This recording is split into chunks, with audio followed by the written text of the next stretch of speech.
Earth had once been loud in the galaxy. Its signals crossed long distances. Its ships moved through trade lanes. Its voice was clear and bold. Then one year the voice stopped. No message came from the blue world. No ships traveled from its space. No reply returned to any calling station. The silence was deep and strange, and many races began to wonder what had happened to the humans. Far from Earth, in the calm halls of the Council, Brooks studied the dark section of the star map. He had looked at this area for months. It showed only empty space where human systems once glowed with light and movement. He had seen the records from past years. He knew how busy that area used to be. Now it felt like staring at a closed door that would not open. Laura Mitchell stood beside him, her arms resting at her sides. She was a careful observer, slow to judge. She did not believe Earth had simply faded away. Humans were known for stubborn strength and deep will. They had survived storms, wars, and harsh worlds. To her, the silence felt planned, not forced. "It has been 7 years," said in a quiet voice. "No trade, no signal, no warning, nothing at all." Laura nodded slowly. "Silence can mean many things," she replied. "It does not always mean defeat." Around them, other council staff whispered and passed reports. Some believed Earth had destroyed itself. Others claimed it had moved into hiding. A few suggested that humans had built something secret and powerful, but no proof existed. Only the silent stars answered back. Deep inside the digital archives, logs showed the last known event, a distant border clash with the Dominion. The humans had fought hard and then pulled away. After that, all lines of contact fell dark. Trade beacons failed. Defense satellites powered down. Even small private signals from human colonies vanished. Remembered the first time the silence began. It had started with missed messages, then a broken response time, then complete void. He had sent routine checks every cycle, hopping for even a simple acknowledgement. Nothing ever returned. The machines showed active stars but no life signs from human networks. Laura walked slowly along the observation deck. The curved glass revealed the slow spin of distant galaxies. "What kind of people go calm after making so much noise?" she asked. "Humans never like to fade. They like to act." Sighed, maybe they finally learned fear, or maybe they chose peace. Laura looked at him with slight doubt. Humans did not run from danger. They faced it with loud voices and strong hands. This quiet feels like someone holding breath before a storm. In another wing of the council, Brian Cole reviewed human history footage. He saw old images of Earth fleets, rough metal ships with strong engines and determined crews. He saw scenes of brave stands, reckless charges, and clever tactics. Humans did not behave like defeated people. Their pattern was clear. When pressed, they pushed back harder. He sent a note to, urging calm. He warned against moving into human space. He spoke of patience. He spoke of watchful care, read his words and frowned. Many council members wanted to claim the empty region. It looked like free ground. It looked easy. Brian did not believe that. On the edge of known charts, automated probes drifted through old human lanes. They scanned for heat. They scanned for trace signals. They found only cold remains of stations, long powered down. It looked like abandonment, but everything was too clean, too controlled. Nothing showed panic.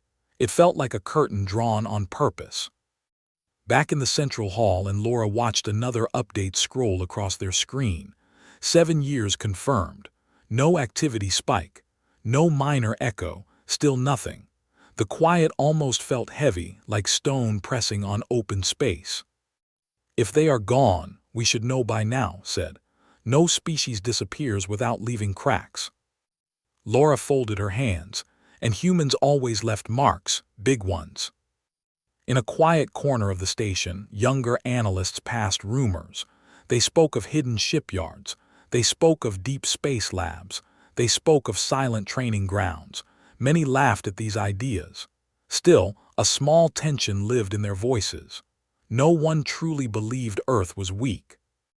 Laura remembered an old meeting where a human envoy had once spoken calmly of future paths. He had said Earth did not trust the galaxy yet. He had said patience was a skill humans had learned through pain. Laura wondered if that moment now made more sense. Expanded the scan range again, hopping for change.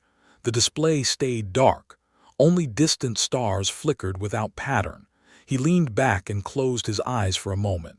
The quiet of space felt louder than any alarm. Outside, unknown to all, that same silence was shared by 2,000 hidden ships. In deep shadow paths far beyond common sensors, the human fleet rested in controlled stillness. Engines slept. Lights dimmed. Crews moved with care and calm. Every action was quiet and precise. On one of those ships, Daniel walked slow steps across the bridge. His voice remained low as he spoke to officers. He did not look tired. He did not look afraid. He looked ready. He had waited years for this moment. He had lived in silence as part of something larger than fear. Price watched screen readings with steady focus. Every system held perfect harmony. Every power level stayed even. Every signal remained locked in coded silence. They were unseen, unfelt, and yet closer than anyone imagined. Back on the council world, opened another report and shook his head. "Still nothing," he said. Laura replied softly, "Then we keep watching." And so the galaxy kept moving, unaware that the silence it feared was not weakness, but a carefully built calm before something far greater. The stars did not speak. Earth did not answer. But somewhere beyond the edge of known space, humanity waited, steady and silent, preparing for its return. Brian Cole sat alone in a dim room filled with quiet screens. Lines of data moved slowly in front of his eyes. He had watched the same numbers and charts for so long that they almost felt like old friends. Still, one blank area always bothered him. The region once known as human space stayed dark and empty. He leaned forward and zoomed in again. Star paths, trade lanes, and relay points came into view. They were like bones of a great creature with no life inside. No cargo ships, no small shuttles, no stray beacons, only cold, silent markers. He remembered older days when those same paths glowed with constant motion. Human freighters carrying supplies, patrol ships running fast along the borders, distant colonies calling back to Earth with daily reports. Back then it had been loud and crowded. Now it felt like a grave. Entered the room with steady steps. She was calm, but her eyes were sharp. She had read Brian's latest warning and wanted to hear his words in person. "Still nothing?" she asked. Brian shook his head. "Still nothing. No energy spikes, no signal leaks. If humans are out there, they are being very careful." Looked at the blank space and frowned. "Some council members think this is proof that Earth fell. They want to open those lanes and claim the stations." Brian turned to her.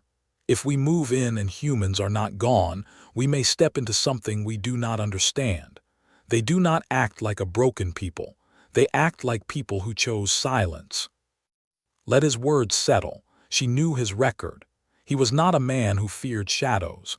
When he spoke of danger, he did so from reason, not panic. "What do you think they are doing?" she asked. Brian looked back at the screen. "Waiting," he answered. "Watching, getting ready." Far away, deep inside a hidden corridor of space, Daniel walked the length of the bridge on the Valkyrie Forge. The ship was large and powerful, but everything inside it was quiet. Crew voices stayed low. Machines gave only soft hums. Lights were gentle.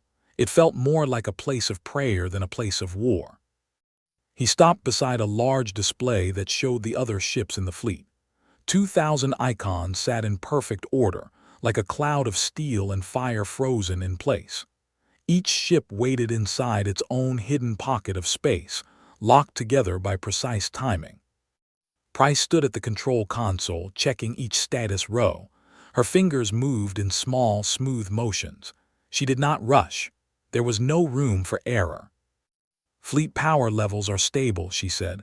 "No drift, no unscheduled heat spikes. Cloak fields are holding.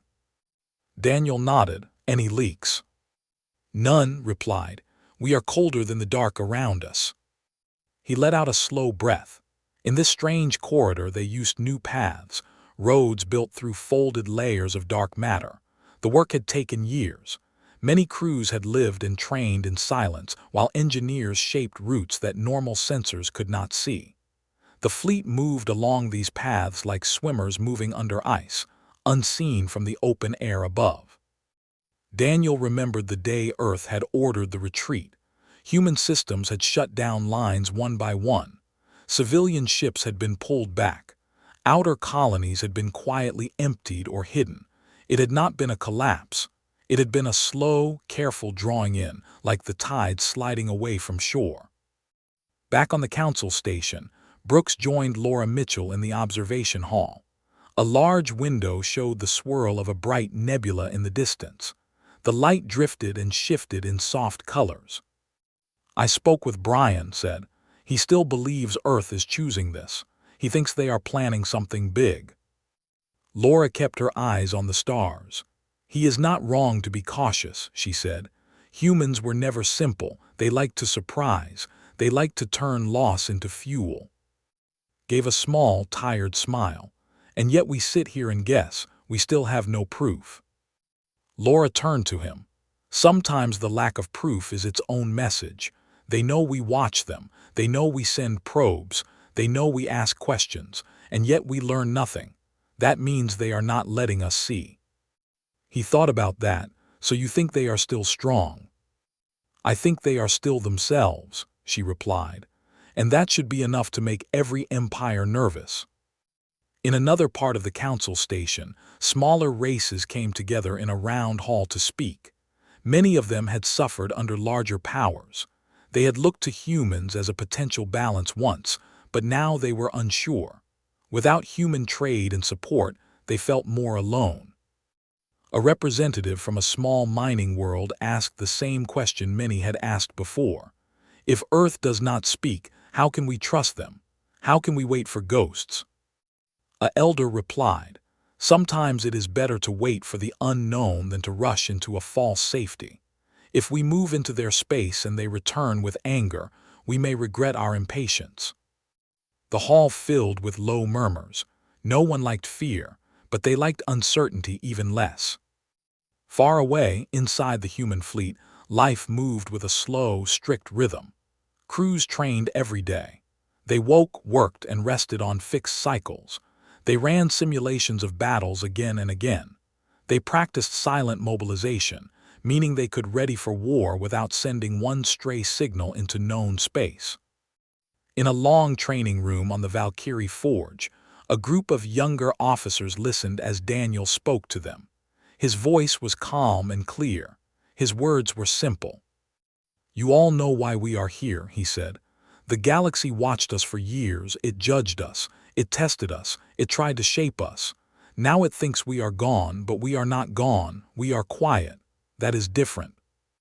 One officer raised a hand. Sir, do we plan to strike first, or are we waiting to defend?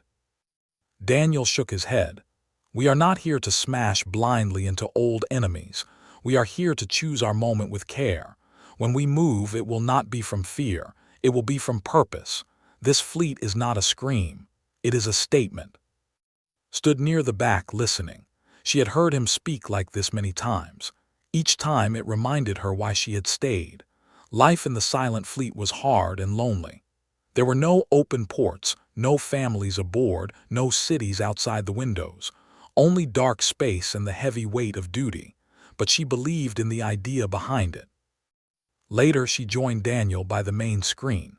It showed no stars, only a map of folded space routes. I spoke with Command just before we went dark years ago, Daniel said quietly. They told me one thing that never left my mind. What was that? Asked.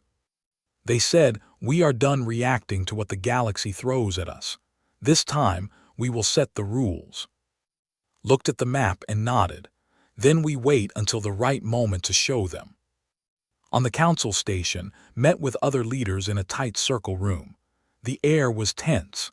Displays lit the walls with maps and numbers. A tall figure from another race spoke first. "We cannot keep stalling. The old human systems are rich. Their stations are still in orbit. Their worlds are quiet. We could use that space. We could put it to work." Answered in an even tone. "And if we claim it and humans return, what then? Do we fight them over their own former homes?" The figure shrugged. "If they cared, they would not have left." Brian, who sat near the end of the table, finally spoke. "Humans do not forget their homes. Even when they leave, they keep paths back. I have studied them. Their pattern is not one of abandonment. It is one of regrouping." Another council member rolled his eyes. "You see ghosts in every shadow, Brian." Brian kept his voice calm. "I see records and behavior. I see how they act in long cycles, not short ones. A 7-year silence means little to a species that learned to think in centuries once it reached the stars." Looked around the room. "I will not support a full move into human space," she said. "We can scout the edges, we can watch, but we will not plant new flags on their worlds. Not yet." Some left the room angry, others left relieved. The debate did not end. It only moved into new corners. Meanwhile, Laura and watched slow reports from border probes. One small drone had passed near an old human relay station. The station was dark but intact. It looked like it had been shut down on purpose, not destroyed. Studied the images. No burn marks, no structural damage, no signs of battle. Laura pointed at the power node. "Look there, the shutoff was clean. They powered it down in a careful way." Squinted, so not a sudden loss, a planned closure. Laura nodded. "They turned off the lights and walked away. They did not run. They did not fall." Leaned back in his chair and rubbed his eyes.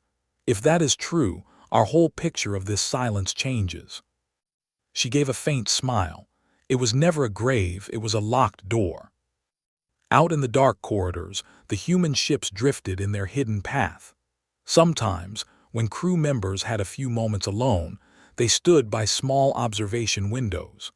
Outside, they could see almost nothing, only tiny hints of warped starlight through the strange layers of space. One young navigator on a smaller escort ship pressed his hand to the glass. He had grown up hearing stories of open stars, bright ports, and busy lanes. He had never seen them himself. For him, this silent road was normal. He wondered what it would feel like when the fleet finally stepped out of hiding. Would the stars seem brighter? Would other species look at them with fear or with hope? No one had told him the exact plan. He only knew that when the order came, everything would change fast. On the Valkyrie Forge, Daniel stood in his small cabin, looking at an old picture of Earth. It showed a blue planet with white clouds spread across it. Green and brown shapes of land cut through the oceans. He remembered standing on real ground, feeling wind on his face, hearing human voices in open air. Those memories were his anchor in this long, silent wait. He touched the edge of the picture and spoke in a low voice meant only for himself. "We are coming back," he said, "but not the way they expect." Called him back to the bridge soon after. There was a new update from Deep Command. A small, secure message appeared on the main console. It carried no open signature.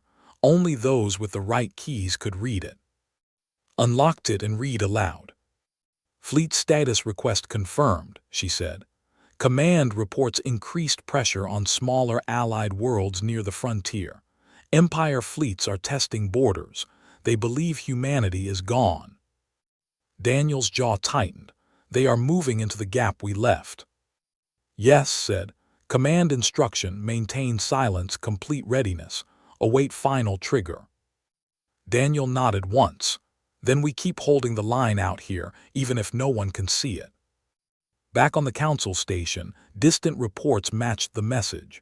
Small worlds sent word of raids and threats. Larger empires stretched their hands, trying to reach for more space. They counted human absence as a chance. Laura watched one such report with sad eyes. "They think Earth is gone, So they act without fear, she said. Looked at her, and if Earth is not gone.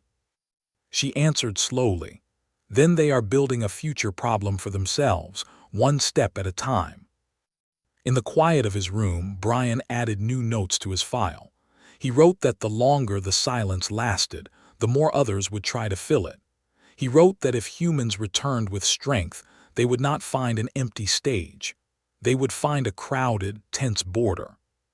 He did not know that, far beyond his reach, 2,000 human ships had already drawn lines on secret maps. Those maps traced defense zones, protection arcs, and rapid strike routes. The fleet had not gone into hiding just to survive.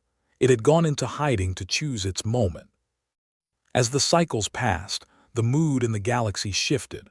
Some began to speak of Earth as legend, a story of a loud, wild species that burned bright and vanished. Others kept their fear quiet, not wanting to admit that they still expected humans to return. Inside the hidden fleet, no one spoke of legend. They spoke of tasks. They spoke of timing. They spoke of duty. The silence around them was not empty. It was full of purpose. Daniel walked the bridge one more time before rest cycle.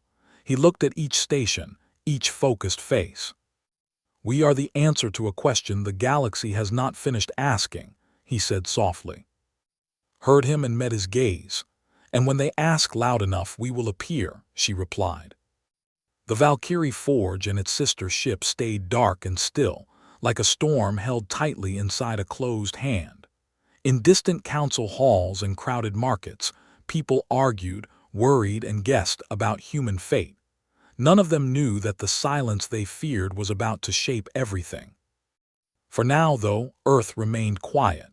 The fleet stayed hidden. The stars turned slowly on their paths, and the space between what the galaxy believed and what was really coming grew thinner with every passing day.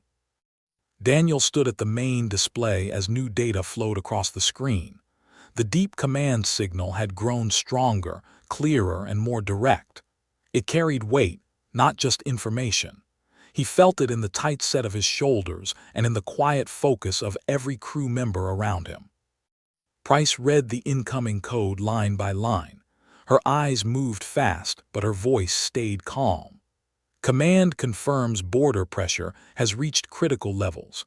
Multiple empires are now positioning heavy forces near sectors once protected by humans. Daniel nodded slowly. They think the path is open. Yes, she said. They are already testing minor colonies near the frontier. Some worlds are calling for help, but they have no one left to answer them. He looked at the silent icons of the fleet, each one a ship full of people who had trained for this moment. We will answer, he said, not loudly but with quiet certainty. On the council station, Brooks watched a live feed from a small outer system. A weak planet with thin defenses was being pushed by a large Imperial patrol. The images showed fear. It showed panic. It showed a world that had once traded with humans and now felt abandoned. Laura Mitchell stood beside him, her brow tight. 7 years ago, humans would have sent a message or a small protection unit by now, she said. Instead, all we can do is watch. Clenched his jaw, and tell them to hold on, as if words mean anything against warships. The feed cut as the signal dropped under interference, closed his hand slowly and turned away.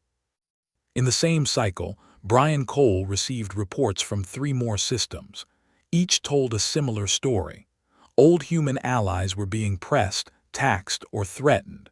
The silence left behind by Earth was being filled by force. He met with in a narrow balcony overlooking the central hall. Voices from far below echoed upward, full of anger and fear. They are moving faster now, Brian said. They no longer fear human response. They treat the void as proof of death. Crossed her arms. Do you still believe this silence is chosen? I believe no species capable of the things humans did simply vanishes without scars, wreckage, or chaos, he replied. This absence is too clean, too careful. She looked down at the busy floor. If you are right, when do they return? He shook his head. when it hurts the most, when the lesson will last. Far beyond their sight, the Valkyrie forge shifted slightly inside its hidden corridor. The change was small but important. Several other ships followed in silent motion. The fleet was adjusting position, moving closer to the edge of the known zone while still staying unseen. Daniel watched the slow alignment on his screen. "Navigation status?" he asked. "Fleet is moving as planned," said. "We are approaching the release point for Phase 1 emergence." He exhaled slowly. 7 years, he murmured, and now it begins. He remembered the years of training, the days where the only sound was drill orders and quiet machine hum, the nights when he looked at old Earth footage to remind himself what they were protecting. It had not been easy. There had been moments of doubt, moments of loneliness. Still, not one ship had turned back. On a smaller carrier ship, a medic named Lisa Carter checked her supply units. Her station was clean and ready. She had spent years treating minor injuries during drills, knowing one day those same rooms would fill with real pain. She did not hope for violence, but she accepted it as part of their mission. Nearby, a young comms officer named reviewed silent channels. His job was to speak when the order finally came. He had rehearsed the first transmission hundreds of times, shaping each word to carry strength without threat. He understood that their message would echo across the galaxy. Back on the Council world, Laura walked through a long corridor lined with soft blue light. She paused near a viewing panel that showed distant stars. The thought of humans staying quiet while others suffered troubled her. Joined her holding a small data pad. "Another system fell under heavy pressure," he said. "They agreed to unfair terms just to avoid destruction." Laura closed her eyes.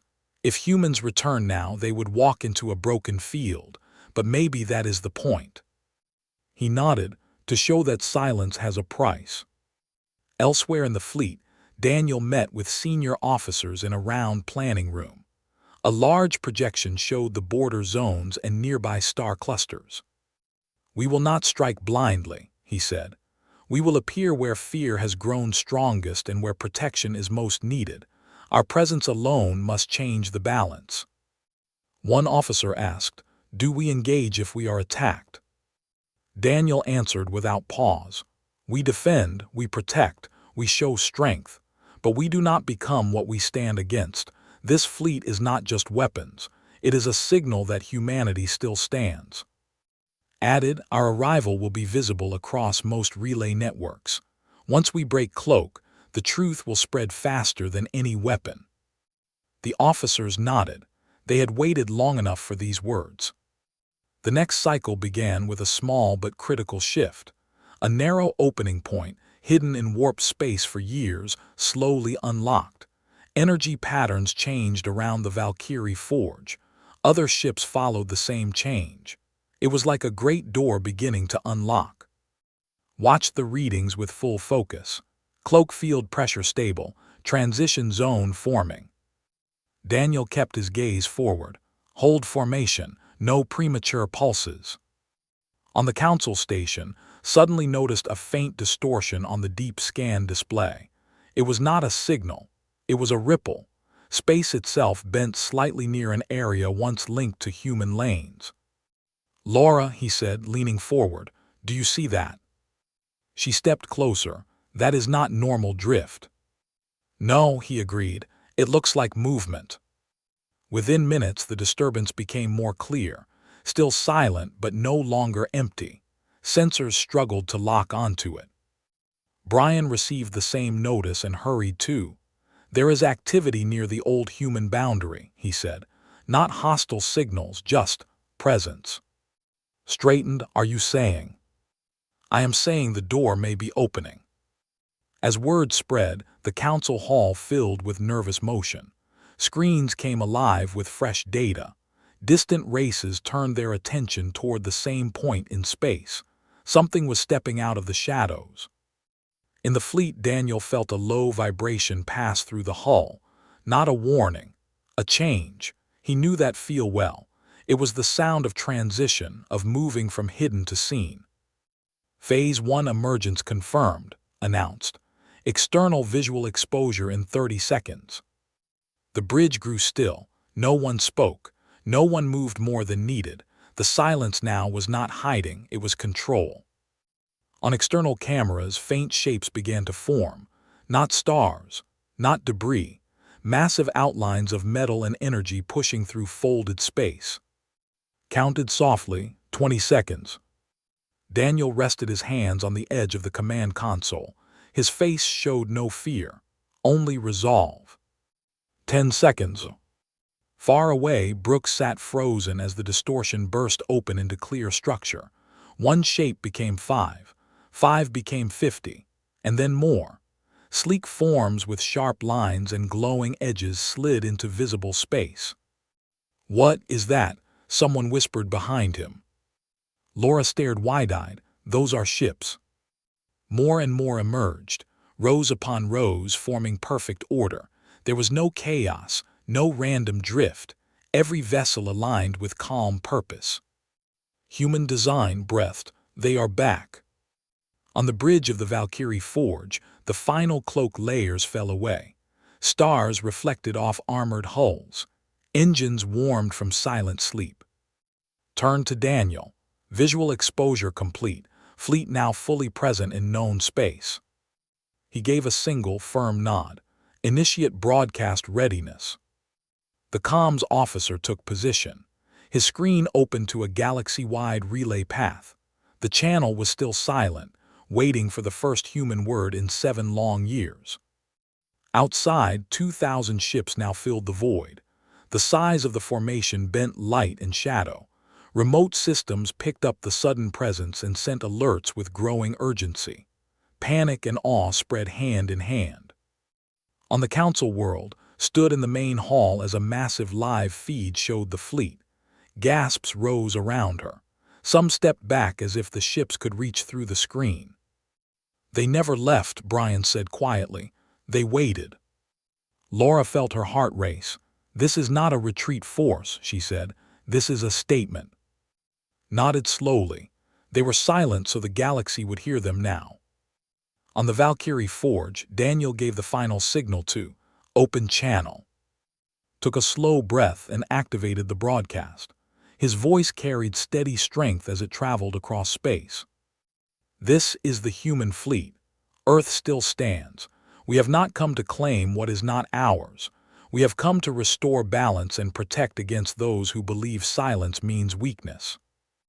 Every relay echoed the message. Every system heard the same calm tone. Earth had spoken again. Daniel watched the main display as reactions began to flow in. Some signals showed shock. Some showed relief. Some flickered with fear. He did not smile. He did not frown. He simply watched as reality shifted across the stars. Glanced at the tactical feed. Multiple Empire fleets are halting movement. Some are pulling back already. "As they should," Daniel said. "They assumed too much." The young navigator who had only known silent corridors now stared at a view full of stars and other ships. The sight took his breath away. They were no longer ghosts. They were a wall of living steel. On the council station, leaned back slowly. 7 years of quiet, he said. Also this moment would mean something. Laura replied softly, "And every empire now knows what that quiet truly was."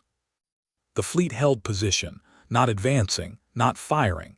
It simply existed. That alone pushed fear back from smaller worlds and froze large forces mid-motion. Daniel spoke again over internal channels. "Hold formation. No aggression unless required. Let them look. Let them understand." The void between systems had changed in a single cycle. The silence that once scared the galaxy now shaped it. Earth had returned, not as a whisper, but as a calm force that filled the stars with meaning. And as the 2,000 ships stood steady in the open light of space, one truth became clear to every watching eye. Humanity had not disappeared. It had been preparing. The moment of revelation had come. The next step would decide everything. The human fleet held its place in open space, calm and steady. 2,000 ships formed a wide defensive arc that touched the edge of several border systems. The stars behind them looked smaller, as if the fleet itself had become the new horizon. Daniel watched new reports flow across his screen. He saw the same pattern repeat again and again. Empire patrols slowed down. Heavy cruisers turned away. Long-range weapons powered down. No one rushed forward to test the wall of human steel. Price leaned closer to the tactical feed. "Multiple forces are changing course," she said. "Some are sending cautious signals, others are simply backing off without a word." Daniel nodded. They remember what happened the last time they pushed humanity too far. Inside the fleet, internal channels carried steady voices and controlled movement. Pilots stayed alert. Shield crews monitored power levels. Medical teams prepared for the worst but hoped for calm. There was no cheering, no loud pride. The mood was serious, focused, and clear. Across the galaxy, the human message had reached every major relay. On the council station, all eyes remained on the massive ships displayed on the central screens. No one spoke for several long seconds. Laura Mitchell finally broke the silence. "They are not attacking, they are not claiming territory, they are simply standing there." Brooks nodded slowly, "And that is enough to change everything."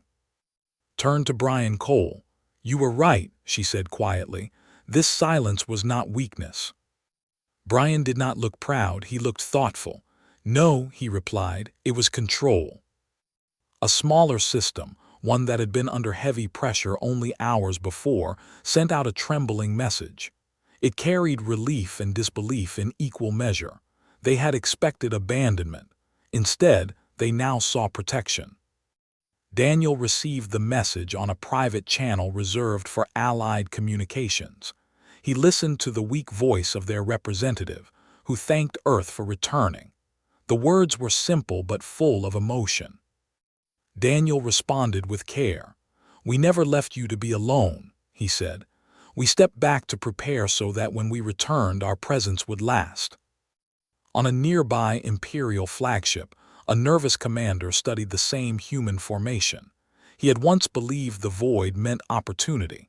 Now he felt the cold edge of doubt. His advisor spoke in a low tone. "We should withdraw before they decide to move." The commander nodded. "Send full retreat orders, an open diplomatic channel. We do not challenge this force." Thus, one by one, the lines of pressure began to fall apart. The aggressive fleets pulled away from weaker worlds. Tax demands were withdrawn. Threat ships left orbit without a fight. The balance of power shifted in simple silence. On the Valkyrie Forge, monitored open comms. New signals poured in, not all friendly. Some messages questioned human intent. Some warned of past conflicts. Some asked for protection. Organize them calmly.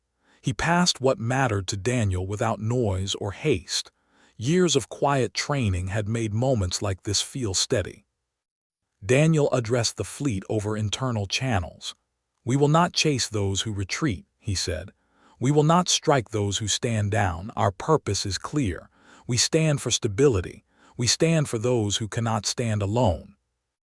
The words flowed through every ship.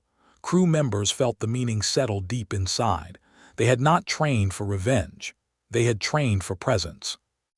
Back on the council world, Laura walked through the busy halls, now filled with open talk. The mood had changed from fear to cautious hope. "They chose power without cruelty," Laura said. "That is rare." Glanced at the screens again. "It almost feels like watching a storm choose not to break." She gave a faint smile, or watching a storm become a shield. Hours passed as the human fleet remained visible. No sudden moves, no hostile signs, just form and strength waiting in perfect control. Around them, trade routes reopened carefully. Smaller vessels dared to move once more. Daniel stood at the main window and looked out at the surrounding stars. He saw the faint glow of engine trails from ships that had once been targets. They now moved freely again, knowing someone strong was watching over the region. Joined him, Command is pleased with the response, she said. Stability markers are improving across multiple sectors. It is a start, Daniel replied. But the real test will be how they behave when fear fades. Will they respect this calm, or will they try to challenge it again? Nodded. Either way, we are ready. A formal request came from the council soon after. They asked for a live channel with human command, not just fleet command. They wanted to understand what Earth intended next. Daniel accepted the request and forwarded it to higher authority. Within minutes, a clear human symbol replaced the older fleet insignia on the main external display. A voice followed, older and calm.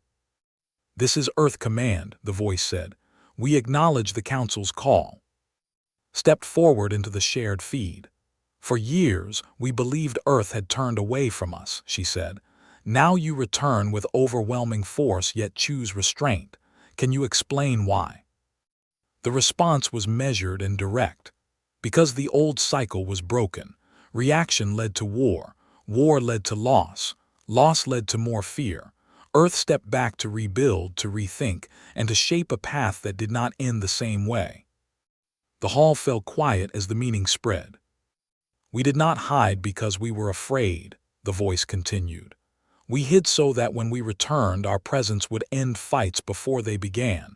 This fleet is not meant to rule. It is meant to remind. Strength can exist without hunger." Bowed her head slightly. "Then what do you ask of the rest of us?" A pause followed, then the answer. "Respect the weak, speak before you strike, and remember that silence does not always mean absence." The feed closed gently. No threats, no orders, just a clear line drawn in calm words. Brian Cole released a long breath he did not know he had been holding. "They rewrote the story," he said. "They changed what power looks like." On the Valkyrie Forge, Daniel lowered his gaze from the main screen. The fleet had done what it was born to do. It had changed the air without firing a single shot. Over the following days, human ships repositioned slightly to create safe corridors. Strategic distances were set so smaller fleets could feel secure. Patrol patterns were formed, not for control, but for watch. Lisa Carter walked through the medical wing with quiet relief. She saw fewer stress cases now. People slept more easily. The heavy tension that had once filled the air was starting to fade. The young navigator, who had only known hidden space, now experienced wide-open stars daily. Each view felt like a promise kept at last. He understood that silence and strength had walked side by side to bring them here. Daniel checked daily status reports. He noticed small signs of change across the galaxy. Trade systems once frozen now flowed again. Smaller worlds spoke with more confidence. Large empires chose slower words and softer tones. He knew this peace would not be perfect. He knew challenges would come. But he also knew that humanity had changed its position in the universe forever. One quiet cycle, he stood alone on the bridge and watched the slow rise of a distant blue glow. It was not Earth, but it reminded him of home. "You waited long enough," he whispered. Heard him as she approached. "The stars heard us," she said. He smiled slightly. "No, we made sure they did." A final wide signal passed through the network from Earth itself. It was not a warning or a command. It was a simple statement meant for all who listened. "Earth stands, not above you, not beneath you, but beside those who choose peace over fear." The message traveled through open space, through distant systems, and through the quiet minds of those who once saw humans as reckless and loud. Now they saw them as patient and unshaken. The fleet did not leave after that. It stayed where it was, steady and unmoving, a constant presence that reminded every watching world what silence had truly meant. And so the chapter that began with fear ended with understanding. The quiet years were no longer seen as weakness. They were seen as the long breath before a world-changing answer. Earth had stayed silent, then it spoke, and the stars listened.